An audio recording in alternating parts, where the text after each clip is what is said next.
Saudações a todos os motoristas profissionais.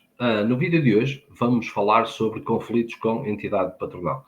Para quem não me conhece, meu nome é José Flores, sou motorista há mais de 24 anos e fruto destes 24 anos como profissional tenho ganhado alguma experiência e ganhado algum conhecimento sobre a nossa profissão e já de algum tempo para cá tenho vindo a fazer alguns vídeos sobre legislação laboral, legislação de tacógrafos, entre outros temas relacionados com a nossa profissão, vídeos esses onde eu partilho as minhas vivências, o meu conhecimento e também a minha experiência. No que toca ao vídeo de hoje, conflitos com a entidade patronal, pensei e ponderei bastante se valeria a pena fazer este vídeo, visto ser um tema bastante controverso, mas tal como todos os outros vídeos são baseados nas minhas vivências e na minha experiência, e como eu recentemente passei por um episódio de um conflito com a minha ex-entidade patronal, então resolvi partilhar com vocês como é que foi que eu resolvi a minha situação, por forma a que os conselhos e as dicas que eu vou dar possa ou não vir a vos ajudar no futuro. Este vídeo vai ser dividido em 3 partes. Na primeira parte eu vou dar algumas dicas e recomendações de coisas que vocês devem fazer no vosso dia-a-dia. Na segunda parte do vídeo eu vou falar sobre qual é que deverá ser o vosso comportamento a partir do momento que vocês entram em conflito ou em choque com a vossa entidade patronal. E depois, na terceira parte do vídeo, vou então contar como é que eu resolvi a minha situação, por forma a que possa servir como base de referência para vocês no futuro. O ideal será que nunca nenhum de vocês tenha necessidade de usar todas estas dicas que eu vou dar. Mas pelo simples não, por uma questão de precaução, creio que todos vocês deveriam ter estes cuidados. E deveriam ter estes cuidados, porquê? Passo a explicar. Quantas pessoas vocês conhecem, ou até tu mesmo, se calhar, já passaste por esta situação, que é trabalhar muitos anos numa empresa, tal como eu trabalhei, gostarmos da empresa onde trabalharmos, gostarmos do nosso trabalho, termos uma boa relação com a nossa entidade patronal, mas que, por qualquer motivo, às vezes por uma coisa pequenina, há aqui um pequeno desentendimento que ele vai aumentando, e às 2 por 3 torna-se insuportável o ambiente. E nesse sentido, quando assim acontece, acaba sempre por haver uma ruptura, haver um despedimento e, maioritariamente, os motoristas acabam por sair lesados e penalizados nesta situação. Então, tudo aquilo que eu vou dizer são coisas para vocês se precaverem, por forma a que quando haja esse rompimento, vocês não saiam dessa situação tão lesados ou tão prejudicados, não só psicologicamente, como também lesados financeiramente, que no fundo é aquilo que nos interessa. Ok? Vamos lá então começar com a primeira parte do nosso vídeo. Dica número 1 que eu quero aqui dar. Nunca, mas nunca assinem nenhum documento sem o ler. Prática comum de algumas empresas, não vou dizer que é em todas, no meio de alguns papéis, colocam documentos para nós assinarmos, e esses documentos muitas vezes são adendas ao nosso contrato de trabalho, adendas essas que acabam por ser prejudiciais para nós no futuro se nós não soubermos aquilo que estamos a ler. Outra prática comum, tenho a certeza disto porque já aconteceu com vários amigos meus, que é a empresa pedir para assinar formações. Sim, as empresas são obrigadas a dar 40 horas de formação por ano. Então, como há muitas que não dão essas 40 horas de formação, o que é que muitas fazem? Dão aquelas folhas para os motoristas assinar, e muitos acabam por assinar horas de formação que não as fizeram, e depois, mais tarde, acabam por ter problemas por causa disso. Uma coisa que não sei se vocês sabem, nós, quando nos despedimos da nossa empresa, se nos últimos 3 anos nós não fizermos qualquer tipo de formação, nós podemos reclamar os créditos dessas horas. Ou seja, já que o patrão não nos pagou as formações, ao menos tem que nos pagar aquelas 40 horas. Como falamos de 3 anos, porque podemos voltar atrás 3 anos, então o patrão terá que nos pagar 120 horas 120 horas de formações, ok? Isto, 120 horas, corresponde a 3 anos, certo? Portanto, entre outras coisas que vos pode acontecer, vocês nunca assinem nada sem ler. Não custa nada. Se vos dão um papel, vocês antes de o assinar, não custa nada, pegam no papel, dão uma vista de olhos, ok? Segunda dica, fazer um bom uso do tacógrafo. Meus senhores, aquilo que mais se vê são motoristas a chegar a uma fábrica, está lá 2 ou 3 horas à espera para descarregar e coloca o tacógrafo na cama. E dessa forma está-se a prejudicar a ele próprio. Nós devemos fazer um bom uso do nosso tacógrafo. E um bom uso do nosso tacógrafo é registar todas as nossas horas de trabalho, ok? Então, se eu estou 2 ou 3 horas numa fábrica à espera para descarregar, atenção, eu não estou a dizer que estou a descarregar, estou a dizer que estou à espera para descarregar. Esse tempo deve ser registado com o tacógrafo em martelos, ok?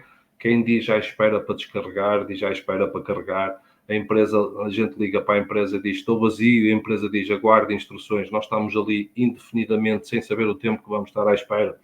E a prática comum da grande maioria dos motoristas colocar o tacógrafo na cama não é, meus senhores, é em martelos. Eu sei que há muitas empresas que pedem para vocês colocarem em disponibilidade e não é assim, ok? Para se colocar o tacógrafo em disponibilidade, é preciso cumprir alguns requisitos muito específicos. Creio que eu tenho um vídeo no nosso canal de YouTube que falo precisamente sobre a disponibilidade. Se quiserem, podem consultar esse vídeo. Portanto, façam um bom uso de tacógrafo. Mais uma vez, volto a repetir, se tu calhares de entrar em litígio com a tua entidade patronal e forem com o processo para tribunal, tu dessa forma vais conseguir provar em tribunal quantas horas tu verdadeiramente trabalhavas, ok? Portanto, é muito, muito importante fazermos um bom registro do nosso trabalho e não há aparelho melhor que o tacógrafo para isso.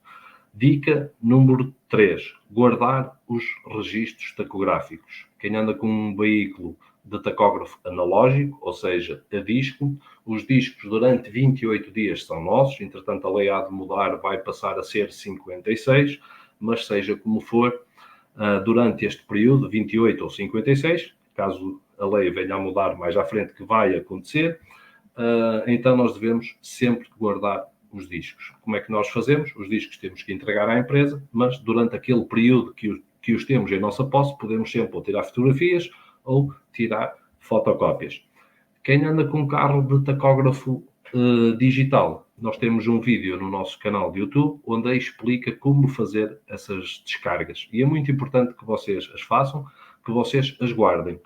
Por exemplo, quem for sindicalizado no sindicato SIM, que era o meu caso, era e é o meu caso, eu ainda sou sindicalizado lá, o que é que eu faço? Periodicamente, 3 em 3 meses, faço a descarga dos dados do meu cartão de tacógrafo e a cada 3 meses envio esses mesmos registros para o banco de dados do próprio sindicato, ficando lá todos os meus registros guardados. Um dia mais tarde, posso sempre, se entrar em litígio e necessitar de todos esses registros, é só pedir ao sindicato que lá está tudo direitinho.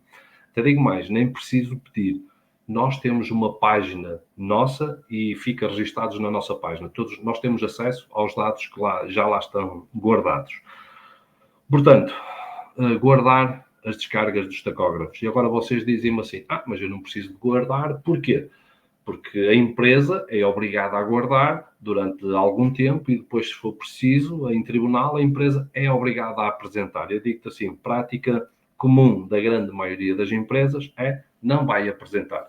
Vai inventar que houve um incêndio, uma inundação, entrou um vírus no computador e apagou aquilo tudo, vão pagar uma multa pequenina e eles não vão entregar nada. Então, se tu não tiveres esse comprovativo, dificilmente poderás provar em tribunal que passaste um sábado não sei aonde, que fizeste uma viagem em Espanha ou à França, dificilmente conseguirás provar isso. E digo-te já, as nossas agendas, aquelas agendas que a gente tem, e agora até há umas agendas muito bonitas, de sentidos dinâmicos, aquilo é espetacular, são muito bonitas. mas aquilo em tribunal não serve absolutamente de nada, ok? As nossas agendas não servem como prova. Dá para o juiz olhar para elas, serve como forma de orientação, eventualmente poderá servir como forma de orientação, mas como prova garantidamente não serve, porque aquilo é um documento ou é um papel que pode ser manipulado por nós a qualquer momento. Nós podemos adulterar aquilo a qualquer momento. E então, como podemos adulterar, não serve de prova. A única coisa que serve é os nossos registros tacográficos e, principalmente, se nós fizermos um bom uso do nosso tacógrafo, que é colocar em martelos quando devemos colocar, ok? Portanto, creio que esta parte está. Vamos à quarta dica. Tirar fotocópias ou fotografias dos CMRs. Aqui no Nacional, as guias de transporte, eu estou como o outro. Eventualmente, se vais fazer uma carga num sábado, num domingo, num feriado, aí eu recomendo que tu tires ou uma fotografia ou uma fotocópia à guia no Nacional. Quem anda no Internacional, se fizer viagens regulares lá fora, estou como o outro. Mas quem fizer uma viagem esporádica, ou a Espanha, ou lá fora, uma viagem esporádica, por causa de acertos de contas nas ajudas de custo e assim, então o ideal é que tirasses uma fotocópia ao CMR. Caso não o possas fazer, hoje em dia qualquer pessoa tem um telemóvel digital, um smartphone, tira uma fotografia. E todas essas fotografias podem vir a fazer falta futuramente, ok? Dica número 5. Tirar fotocópias ou fotografias a multas. Sempre que tu apanhes uma multa, deves guardar o registro dessa multa. Ou tiras uma fotocópia ou tiras uma fotografia. Porquê que eu digo isto? Vamos imaginar, mais uma vez, que tu, em tribunal, tentas dizer ao juiz que a tua empresa é uma empresa, por norma, incumpridora. Seu juiz, olha, trabalho aqui há 3 ou 4 anos e já apanhei estas multas todas. Uma multa de um pneu careca, uma multa de peso a mais, uma multa disto, uma multa daquilo. Ou seja, isto são tudo provas que vai fazer com que o juiz olhe para a empresa como uma empresa efetivamente incumpridora. E isso pode beneficiar a teu favor, ok? Portanto, tudo que seja multas que tu apanhes, faz o registro dessas multas e guarda. Depois, outra dica.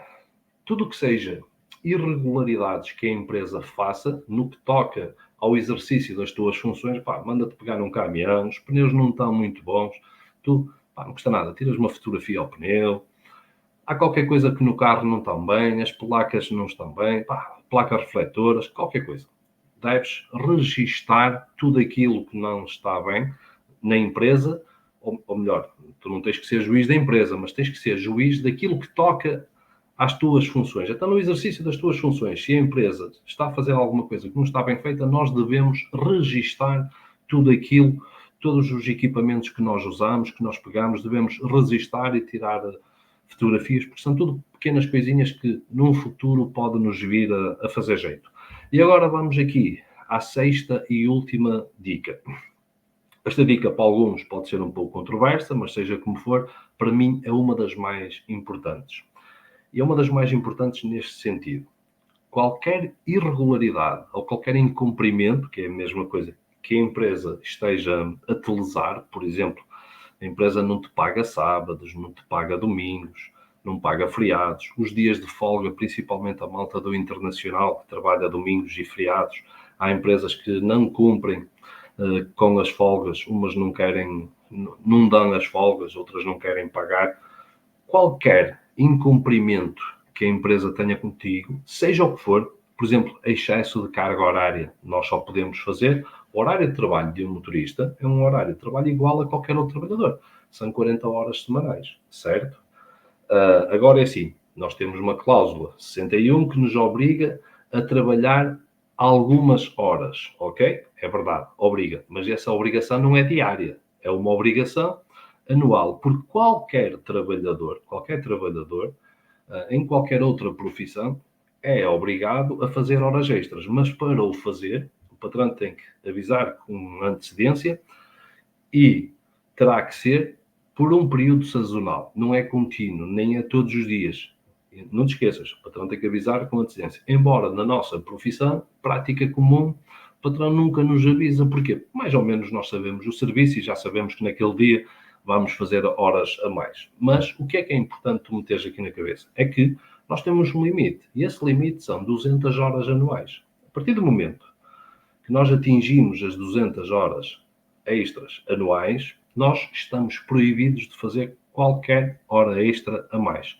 E não te esqueças que as horas feitas aos sábados, aos domingos e aos feriados já contam para essas 200 horas, ok? Então, se tu trabalhares um sábado, um domingo e um feriado, já tens que descontar 8 e 8, 16 com 8, 24. Já tens que descontar 24 horas a essas 200. Qual é a melhor forma que tu tens de controlar essas horas? Fazendo um bom uso do tacógrafo, colocando em martelos quando deves colocar em martelos e guardando registros tacográficos. Dessa forma, tu consegues controlar o teu trabalho. E então, estava eu a dizer, qualquer irregularidade que a tua empresa cumpra, e no caso das horas, vamos imaginar, a grande maioria dos motoristas chega ali a maio, já tem as 200 horas feitas. E dali para a frente está a trabalhar horas extras a mais, ok? A mais e que não estão a ser pagas. Então o que é que tu deves fazer? Quer estejas a fazer horas a mais, quer o patrão não te esteja a pagar sábados, domingos, o que quer que seja, tu deves entrar em contacto com o teu sindicato e dizer assim ao teu sindicato: olha, o meu patrão não está a cumprir com isto. Portanto, eu quero que vocês enviem uma carta para o meu patrão a dizer que ele não está a cumprir com isto, o que for. Vocês lá saberão aquilo que o vosso patrão não cumpre. E dessa forma, o sindicato vai mandar uma cartinha para a vossa empresa e a cartinha vai dizer o seguinte: os nossos associados, seus trabalhadores, estão a reclamar o facto de se verificar esta situação. Caso vocês não regularizem esta situação, deveremos tomar medidas mais duras. Um exemplo, essa carta vai para o vosso patrão sem nome, ou seja, o vosso patrão nunca irá saber que foram vocês que mandaram essa carta. Porquê? O sindicato vai mandar a vossa carta sem nome. Esta carta, quando chegar à vossa empresa, ela só tem um valor informal. Ela, quando chegar lá, o patrão pode perfeitamente pegar na carta e rasgá-la. Não tem qualquer valor legal, tem um valor informal. Mas quando é que esta carta passa a ter um valor legal e um valor bastante importante, crucial mesmo, que é, um dia mais tarde, tu colocas o teu patrão em tribunal e vais reclamar aquilo que ele não te pagou.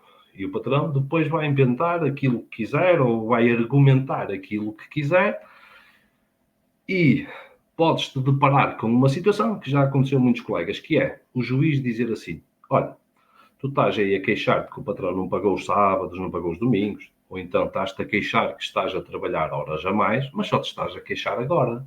Tu trabalhaste nessa empresa 4, 5, 6 anos e nunca te queixaste. Porquê é que só te estás a queixar agora?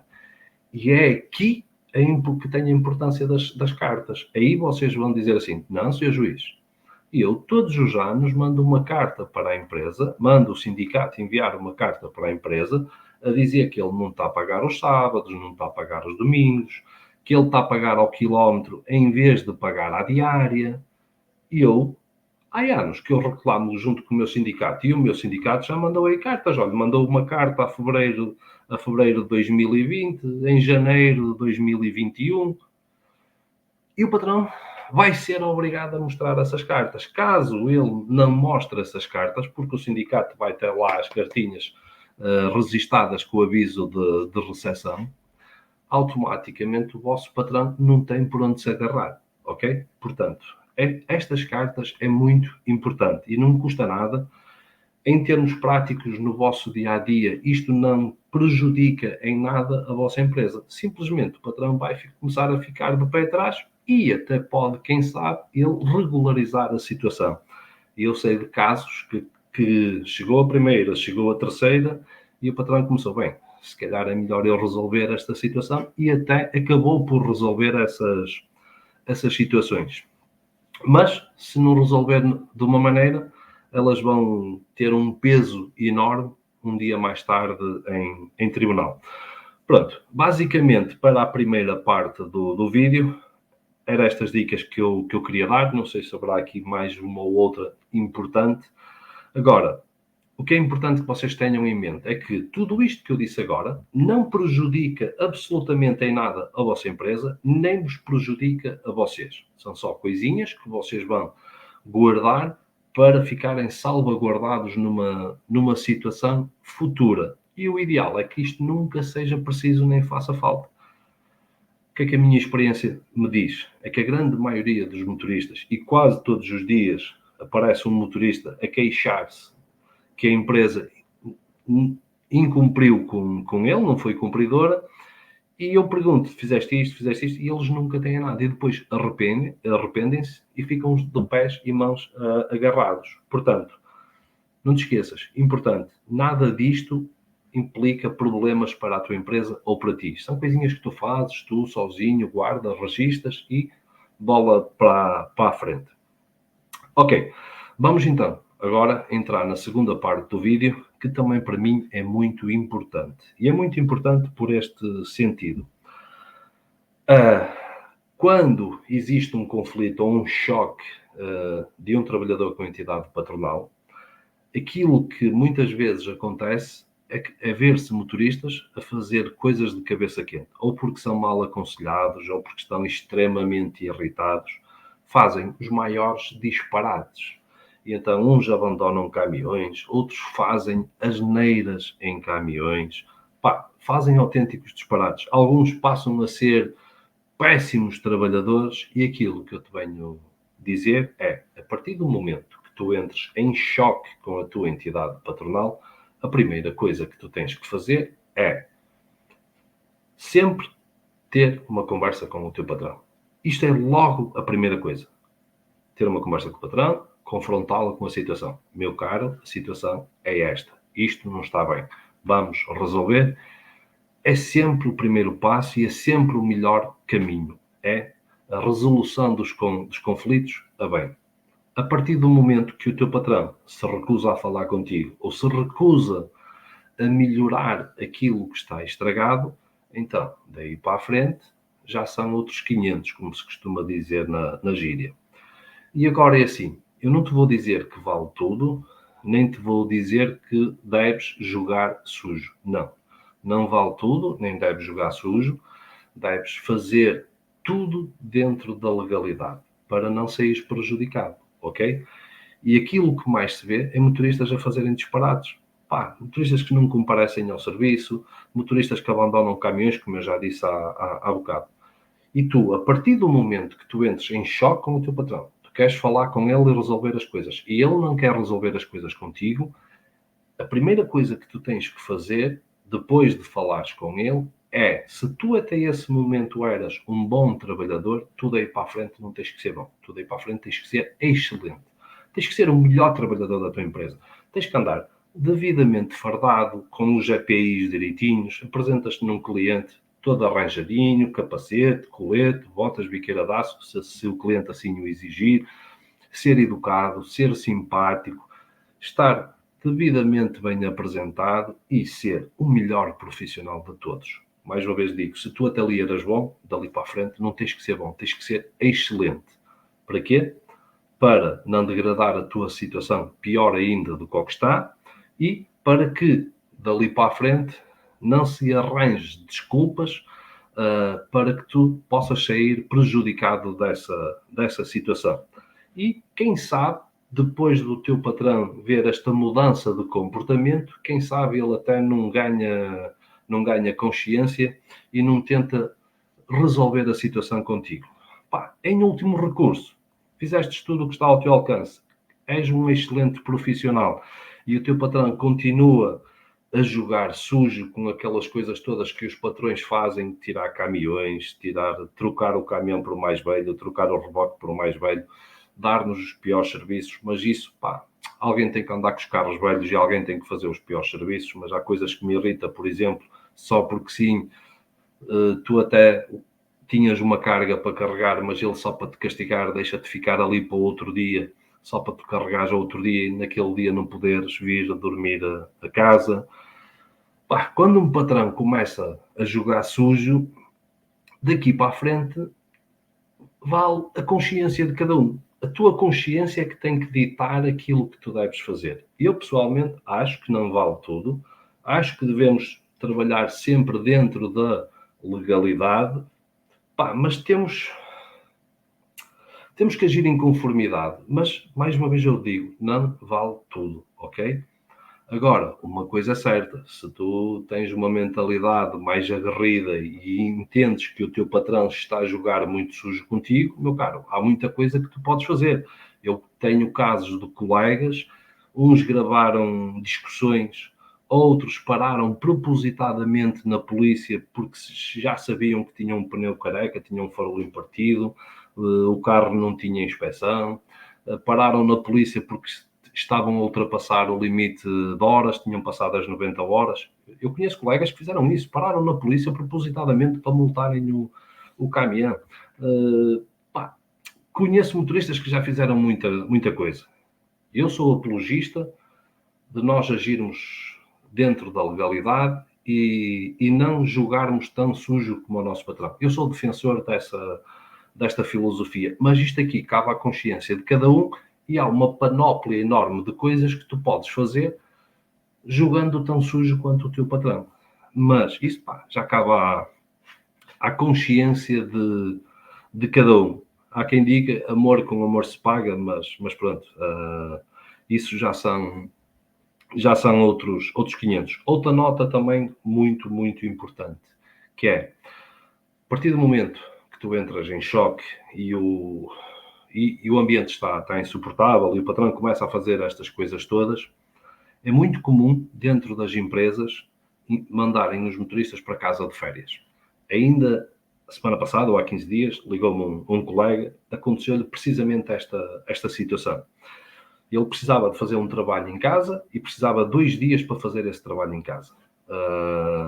Disse ao patrão, quando chegasse de viagem, ia ficar 2 dias em casa. O patrão disse, e tal, não dá jeito, para a semana fazes mais uma viagem, na próxima viagem eu deixo de ficar em casa. Resultado, o motorista faz mais uma viagem, quando chega, volta a pedir ao patrão para seguir de viagem. E o patrão diz que não deixava. E ele, então, de macaco, lá está, as tais coisas que nós não devemos agir sem ser dentro da legalidade, disse ao patrão, não sei o que é. Isto era uma terça ou quarta-feira, ele disse, só subo de viagem na segunda-feira. Tenho coisas para fazer, já lhe avisei há uns dias, tenho coisas para fazer. E não subiu de viagem. Isto era uma terça ou uma quarta-feira. O patrão disse, ok, pronto, então fica os teus dias em casa. Ele ficou os dias em casa, na sexta-feira ligou para a empresa a perguntar o que é que ia fazer na segunda-feira. E o patrão disse, olha, mandei outro motorista com o teu carro de viagem, não tenho carro para ti, portanto, para a semana fica de férias. E ele, muito bem, ficou aquela semana de férias. Na sexta-feira, liga para o patrão a perguntar o que é que ia fazer na segunda-feira. Isto já tinha passado o período da semana de férias e o patrão diz assim, segunda-feira aparece cá no escritório. E ele, na segunda-feira, foi ao escritório. Resultado, tinha lá uma carta de despedimento com justa causa por falta de comparência ao trabalho por mais de 5 dias seguidos. Meus senhores, isto acontece muitas vezes na nossa profissão. Portanto, se tu estás chateado com o teu patrão e sabes que o teu patrão está chateado contigo, meu caro, se ele te manda de férias, não facilites, não custa nada. Olha, manda-me uma mensagem, manda-me um e-mail, ou então vocês passam pelo escritório, dizem à menina do escritório, olha, o patrão disse que eu ia de férias, X dias, faz-me aí uma carta de férias. E ela vai-te fazer uma carta de férias. Muito importante. Nunca ir de férias sem ter um comprovativo, ok? Comprovativos de boca valem aquilo que valem. Portanto, creio que para a segunda parte, creio que já disse as dicas que eu achei que eram muito importantes. Claro que há mais coisas que se pode fazer, mas esta principalmente, o tu seres um excelente profissional, o fazeres tudo direitinho, o antes de entrares em choque, fazer sempre uma tentativa de contacto e de conciliação com a entidade patronal é sempre muito importante, inclusive até em tribunal nós podemos dizer que por mais que uma vez tentámos falar com o patrão e abordar essa situação, isto é muito importante em tribunal, haver uma tentativa de conciliação da parte do trabalhador, mostra que o trabalhador quis, por tudo, manter o seu posto de trabalho. Ora bem, vamos então entrar na terceira parte do vídeo e vou partilhar com vocês um pouco daquilo que foi a minha experiência e como é que eu vivi o conflito que tive com a minha entidade patronal, conflito esse que terminou com uma decisão em tribunal, ok? Nota número 1 e o mais importante, salvaguardar esta situação. Ainda que tu faças tudo tal e qual como eu fiz, não quer dizer que o teu desfecho seja igual ao meu, ok? Somos pessoas diferentes, muito provavelmente iremos ter advogados diferentes, poderá ser um juiz diferente e às vezes basta uma vírgula para mudar tudo, quanto mais mudar as pessoas. Ainda que os ingredientes sejam os mesmos, basta mudar as pessoas para isto mudar tudo. Portanto, ainda que faças tudo tal e qual como eu fiz, não quer dizer que seja igual. Podes ter um desfecho muito melhor que o meu, mas também podes ter um desfecho bem pior que o meu. Então tens que ter isso em consideração. Porque isto de situações em tribunal, isto não é matemática. Há muitas variáveis. Ora bem, queria salvaguardar esta situação, que entendo que é muito importante. E depois, salvaguardar aqui outro assunto, que é os acordos de trabalhadores com a entidade patronal. Ora bem, meus caros, se eu há bocado, na segunda parte do vídeo, vos disse que a primeira coisa que nós temos que fazer quando temos um conflito com a nossa entidade patronal é parar, respirar fundo e dizer, calma, vamos falar com o homem. Nós devemos falar com o nosso patrão e devemos usar todos os recursos para tentar, a bem, resolver os problemas.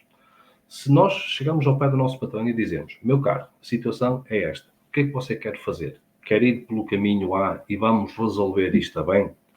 Ou quer ir pelo caminho B e vamos para tribunal? Se o vosso patrão vos empurrar para tribunal e dizer que não quer conversar com vocês, e então, se vocês se procedem nessa situação e avançam para tribunal, eu acho que vocês devem ser honestos com vocês próprios e devem ter a dignidade de não fazer nenhum acordo com o vosso patrão à porta do tribunal. Se ele vos empurrou para dentro, então é para dentro que vocês devem ir. A minha experiência, eu não vou dizer se eu fiz um acordo ou não, aquilo que eu vos posso dizer é que eventualmente, se eu tivesse feito um acordo baseado na prática comum da grande maioria das empresas, eu ia sair bastante prejudicado. E qual é a prática comum da grande maioria das empresas? Vou colocar aqui um cenário. Imaginem que há um trabalhador, junto com o seu advogado, eles fazem as contas e chegam à conclusão que esse trabalhador tem direito a receber 22 mil euros, ok? Isso é as contas que o trabalhador e o advogado fazem. Colocam o processo em tribunal. Quando o processo chega a tribunal, a empresa é notificada. E é notificada que tem que pagar àquele trabalhador 22 mil euros. O patrão vai fazer as contas com o advogado dele e eles vão chegar a uma conclusão. Se eles chegarem à conclusão que tu, efetivamente, tens direito a esses 22 mil euros, eles vão querer fazer um acordo contigo. E prática comum, em 99% dos casos, é o advogado aconselha ao patrão a fazer um acordo por metade do valor. É prática comum, ou menos. Isto é, se eles entenderem que tu tens direito ao bolo todo, eles vão-te querer dar meia fatia. Se eles entenderem que tu não tens direito ao bolo, eles nem acordo fazem contigo. É bola para a frente e seja o que Deus quiser. Mas se eles entenderem que tu tens direito ao bolo, eles vão querer fazer um acordo contigo à porta do tribunal e dar-te meia fatia do bolo. E vão dizer o seguinte, olha, tu fizeste as contas 22 mil euros, mas nenhum juiz te vai pagar isso tudo. Com um bocado de sorte, tu nem metade desse dinheiro levas, ok? E metade desse dinheiro são 11 mil. Depois vais ter que pagar taxas e taxinhas e impostos e não sei o que mais, com um jeitinho levas para aí 7 ou 8 mil euros. vamos fazer o seguinte, dou-te agora entre 10 a 12 mil euros, pá, podem dizer, a média eles cortam na metade e alguns baixam de metade no acordo. Ele disse, dou-te 10 ou 12 mil euros, arrumamos aqui o assunto e vai cada um para a sua vidinha. O que é que acontece? A grande maioria dos motoristas acabam por fazer um acordo à porta do tribunal por metade do valor daquilo que eles têm direito. Meus caros, eu não concordo com esta situação, cada um é livre de fazer aquilo que quiser. Mas se eu fui homem e tive a humildade de falar com o meu patrão, mostrar-lhe o caminho A e mostrar-lhe o caminho B, e se ele me empurra para o caminho B, meus caros, aqui não há marcha atrás. É para o caminho B, ponto final, parágrafo, e depois seja o que Deus quiser. E eu, pronto, fui para o tribunal com a minha empresa, e o que é que eu reclamei em tribunal com a minha empresa? Eu reclamei pequenos valores, pá, meia dúzia de eternidades, mas foram mesmo meia dúzia, mais uns acertos, pá, estamos aqui a falar de uns acertos de meia dúzia de euros em 2 ou 3 coisitas, mas é mesmo meia dúzia de euros, pá, um valor residual, vá, que praticamente sem grande significado. Houve 2 coisas que eu reclamei em tribunal, que eram as 2 coisas de maior valor e ambas de valor mais ou menos aproximado, ok? Que é horas extras e 13 anos de casa. Isto é fácil vocês fazerem as contas. 13 anos de casa, a ganhar o salário que está no CCTV, é fácil vocês saberem qual é o valor. E horas extras. Mais coisa, menos coisa, eu reclamei perto, não chegou, mas perto de 1500 horas extras. E agora perguntam vocês, que 1500 horas extras foram essas? Então, passo a explicar. Como muitos de vocês se lembram, e bem, nós tínhamos um CCTV que já vinha de 1997. Quando chegamos a 2018, surgiu um novo CCTV. E de setembro de 2018 para a frente, as empresas do Nacional foram obrigadas a pagar aos seus motoristas a cláusula 61, ok? Portanto, até setembro de 2018, cada um pagava como entendia e eu não tenho qualquer motivo de queixa da forma de pagamento das horas extras, certo? Só tenho motivo de queixa de setembro de 2018 para a frente. E falo na cláusula 61 porquê? Eu tenho um vídeo no nosso canal de YouTube, o vídeo tem como título Reflexão sobre horas extras. Portanto, recomendo que vejas esse vídeo para compreenderes melhor aquilo que vou explicar aqui em 2 ou 3 palavras. Se tu vires esse vídeo, vais compreender que, segundo o meu entendimento, e que o meu advogado deu-me alguma razão, não toda, mas deu alguma razão, segundo o meu entendimento, e eu falo isso precisamente nesse vídeo que já tem 2 anos. Segundo o meu entendimento, para mim, a cláusula 61 paga especificamente o trabalho extraordinário, ok?